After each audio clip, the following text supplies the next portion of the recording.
పాండవుల కథ కురుక్షేత్ర యుద్ధంతో ముగియదు. అసలైన ఆధ్యాత్మిక ప్రయాణం వారు రాజ్యాన్ని వదిలి హిమాలయాలకు వెళ్ళినప్పుడే మొదలవుతుంది.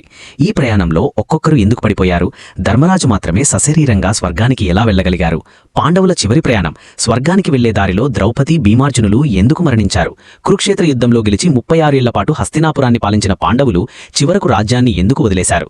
కృష్ణుడు నిష్క్రమించిన తర్వాత వారు సాగించిన హిమాలయ ప్రయాణంలో జరిగిన ఆశ్చర్యకరమైన సంఘటనలేంటి? స్వర్గద్వారం వరకు వెళ్లిన ఆ 5గురిలో 4 మధ్యలోనే ఎందుకు ప్రాణాలు విడిచారు? ఈ రోజు మన వీడియోలో పాండవుల స్వర్గారోహణ వెనక ఉన్న నిగూఢ సత్యాలను తెలుసుకుందాం. రాజ్యత్యాగం, ప్రయాణారంభం. శ్రీకృష్ణుడు అవతార సమాప్తి చేశాడని తెలిసిన తర్వాత పాండవులకు ఈ భూమిపై ఉండాలనిపించలేదు. అభిమన్యుడి కుమారుడైన పరీక్షిత్తుకు పట్టాభిషేకం చేసి వారు రాజ్యత్యాగం చేశారు. కేవలం కాషాయ వస్త్రాలు ధరించి ద్రౌపదితో కలిసి ఉత్తర దిశగా అంటే హిమాలయాల వైపు ప్రయాణం మొదలుపెట్టారు. వారితో పాటు ఒక నల్లని కుక్క కూడా ప్రయాణాన్ని ప్రారంభించింది. ఒక్కొక్కరి పతనం కారణాలివే. హిమాలయాల్లోని మేరు పర్వతాన్ని ఎక్కుతుండగా ఒక్కొక్కరుగా కిందపడి ప్రాణాలు విడిచారు. ఆ సమయంలో ధర్మరాజు అడిగిన ప్రశ్నలకు ధర్మరాజు చెప్పిన సమాధానాలు చాలా లోతైనవి. ద్రౌపది, అందరికంటే ముందు ద్రౌపది పడిపోయింది. కారణం, ఆమె 5గురు భర్తలను సమానంగా ప్రేమించాల్సి ఉన్నా మనసులో అర్జునుడి పట్ల పక్షపాతం అంటే ఎక్కువ ప్రేమ చూపించింది. సహదేవుడు, తర్వాత సహదేవుడు పడిపోయాడు.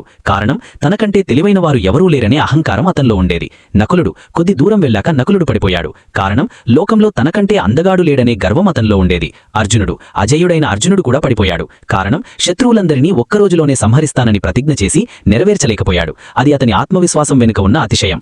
భీముడు, చివరగా భీముడు పడిపోతూ తన తప్పేంటని అడిగాడు. కారణం, భీముడు భోజన ప్రియుడు. ఇతరుల ఆకలిని పట్టించుకోకుండా అతిగా తినడం మరియు తన బలం పట్ల గర్వం ఉండటం. ఇంద్రుడి రాక, ధర్మరాజు పరీక్ష.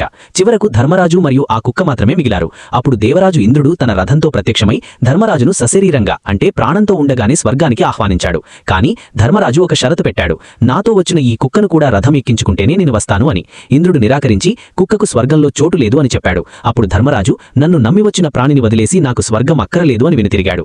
ఆ క్షణమే ఆ కుక్క యమధర్మరాజుగా మారి ధర్మరాజును ఆశీర్వదించింది. అది ధర్మరాజుకు పెట్టిన చివరి పరీక్ష.